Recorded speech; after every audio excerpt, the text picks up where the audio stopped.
Hello, my name is Benjamin Hine. Today, I'm going to be going over one of the many steps out of the Rockefeller resource known as Leadership and Strategy. Of that, it's going to be covering through the Rock County area that I live in during durations of disasters.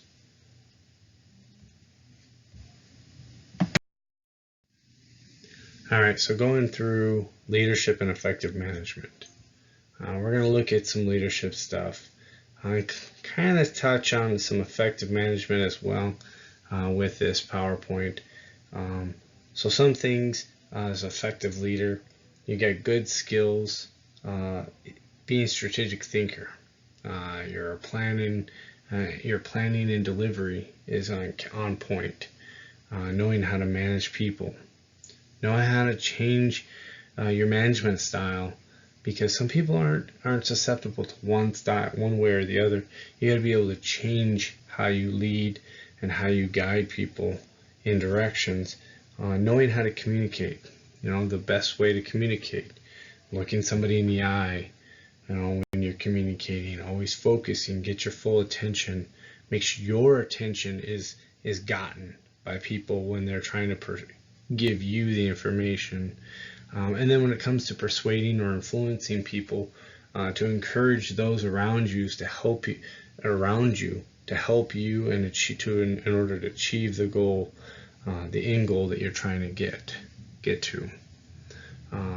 So when we're looking at leading and managing, comparison here, leading is somebody who is, somebody you look towards, somebody that's like a mentor to you, some visionary. They're very creative in their value. You have followers. As a leader, you are literally, so it's coming from somebody as a military. When I lead my soldiers or my airmen downrange for real world responses, I know they trust me. They have confidence in my abilities to know that if they get into a situation where they're not sure of, they can turn to me and I will lead them out of that. As a leader, you got to be focused, not only on the mission that you're doing, but focus on the people that you're leading. All right. You got to appeal to the hearts of those around you.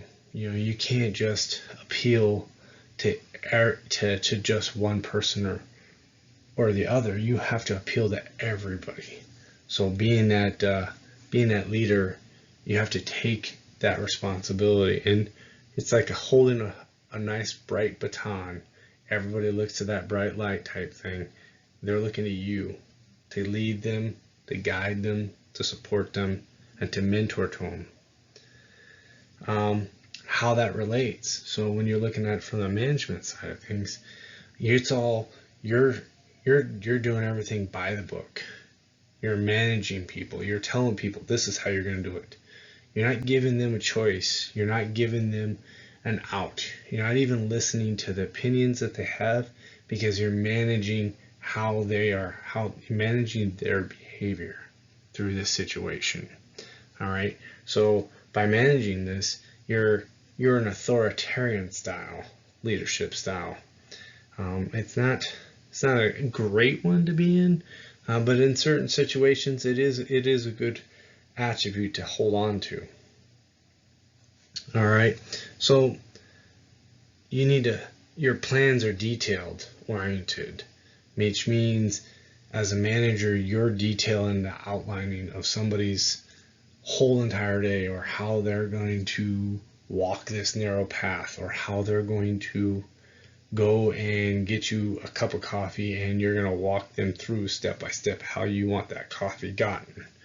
Whereas a leader, you're looking at it as, hey, is it all right would you be able to get me a cup of coffee? Or they're looking at you and they know, hey, you know what, I respect you enough that I'm going to take that. So when you merge those types of leadership or those effective management styles, you get a goal-oriented, focused person that's got a command stance, and everybody wants to be in their presence, but at the same time, they're managing that situation like a manager. They're telling you you need to do this, but they're also not talking down to you either.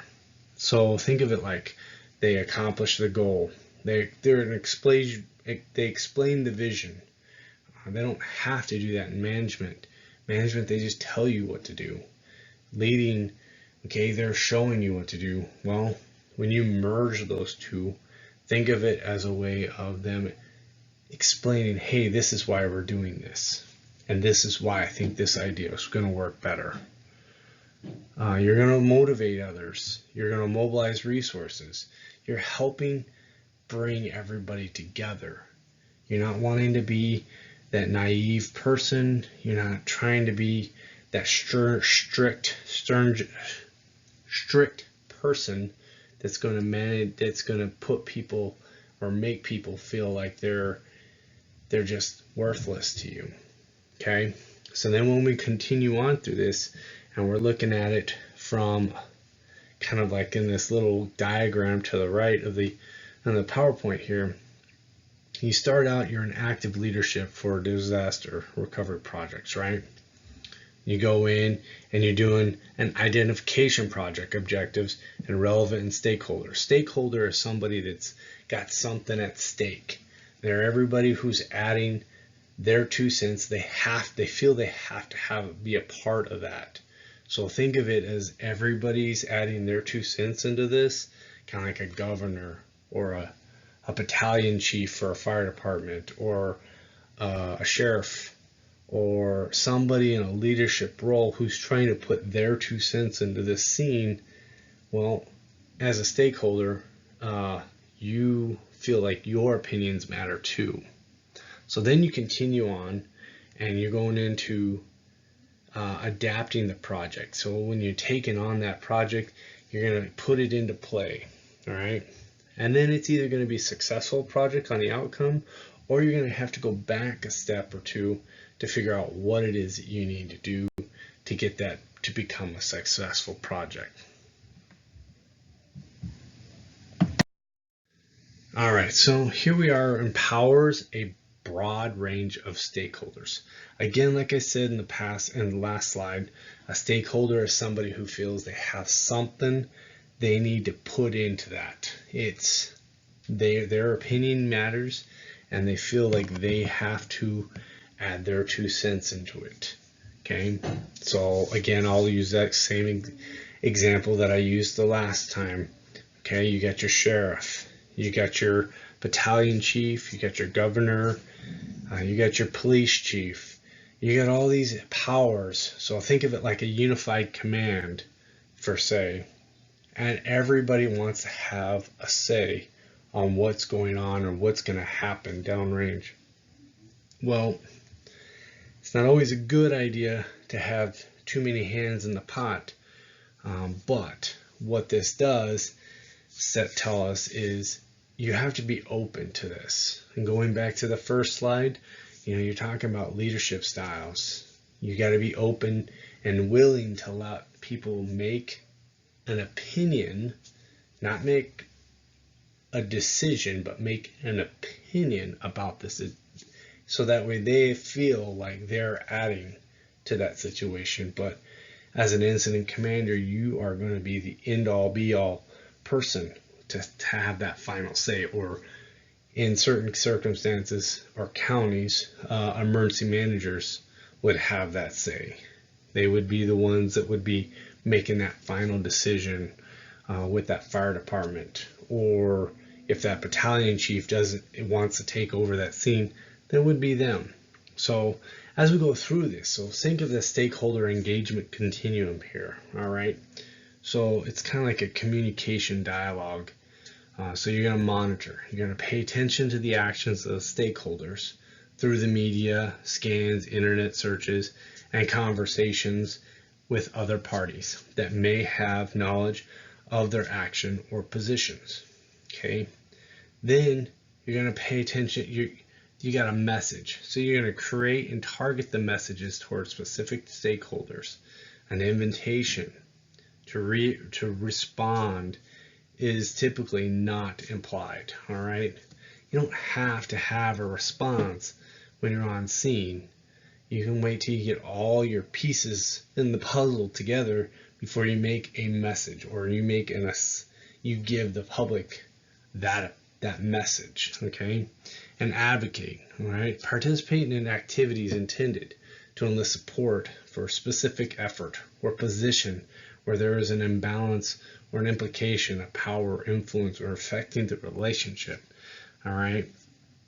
And then you're going to consult, solicit, or explicit feedback or input on the project or plan.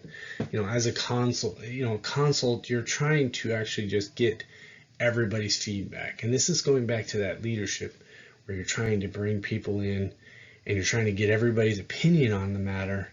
But at the same time, as a leader or as an incident commander in this situation, you're going to be the one making the decision, but you want to hear everybody's feedback because you want to make sure everybody gives you the right, you want to make sure you're making the right decision. You don't want to just rush into it either, especially when you got public safety and you've got everybody else's safety to worry about, and you want to make sure you're making the right decision. Dialogue. So you initiate or participate in a two-way communication where you're mutually learning, and solutions can include co-creation of a new idea. So you both come up with pieces of that idea. Not one person can come up with a full idea, and you take one idea and another idea and you add them together and you got a big idea that is now the solution to this problem. All right, so let's collaborate. You're going to share the work, the common objective. Everybody's common objective is to come together.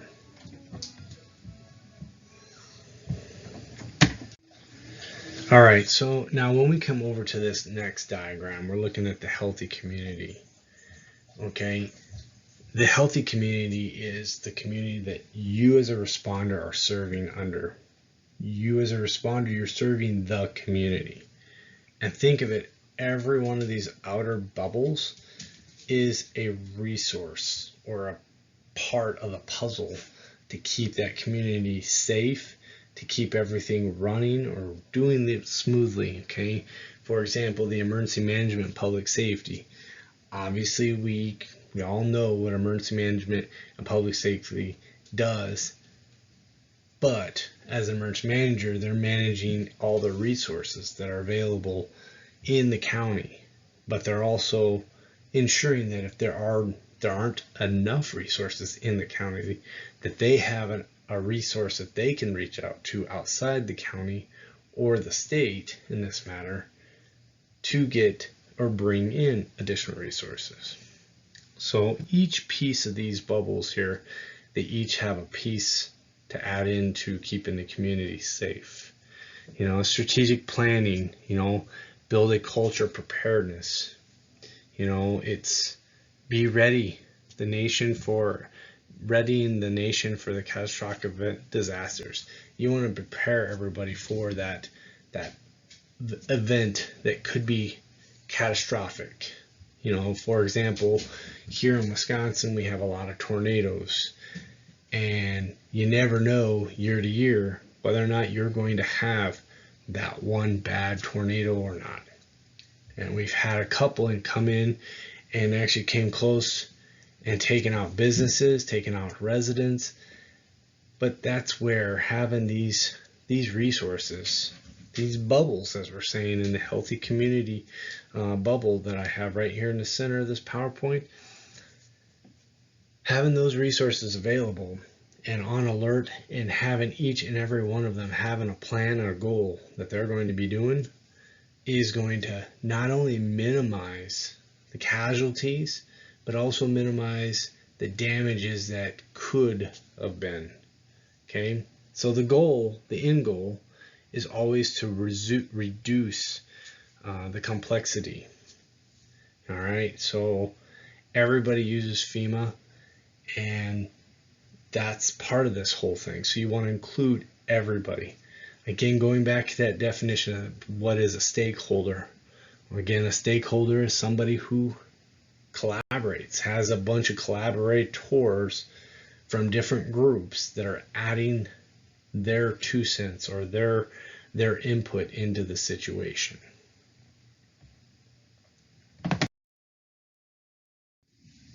All right, so we're going to look over long-term integrated planning. So let's start at the beginning of this little graph here. Preparedness.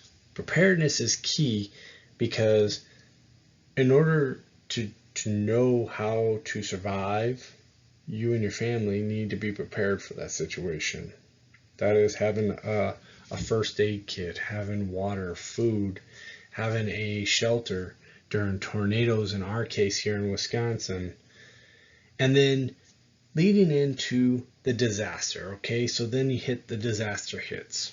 So now everybody's displaced, all the equipment, everything gets damaged, and we go into short term. Okay, well, short term can be what's going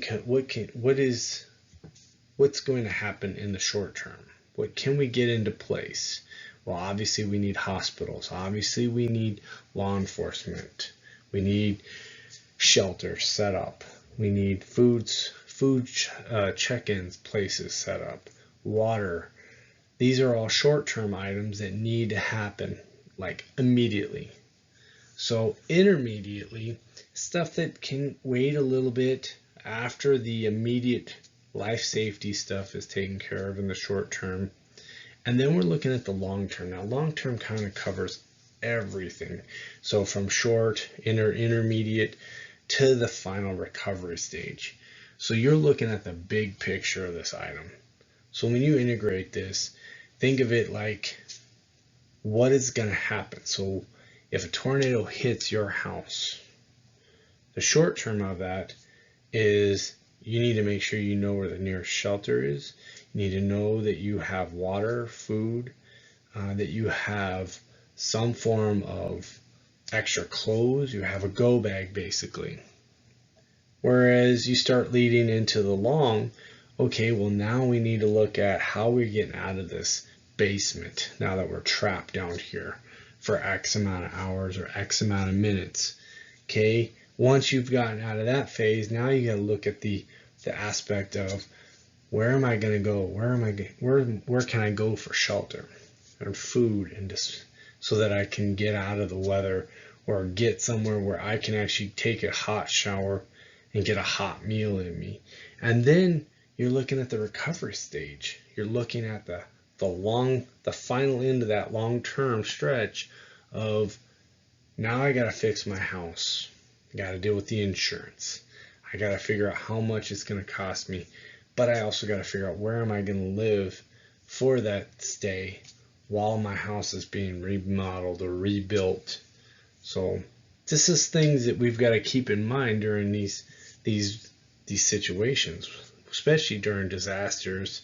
And these disasters can be anything. It doesn't have to be a tornado, hurricane, flooding. It doesn't have to be it can be a man-made disaster as well, such as when we reference like the Beaver Dam incident here in Wisconsin a few years back. Guy blew himself up. We responded out. Situation was deemed there was nothing we can do. We could not go into the place because it was not safe.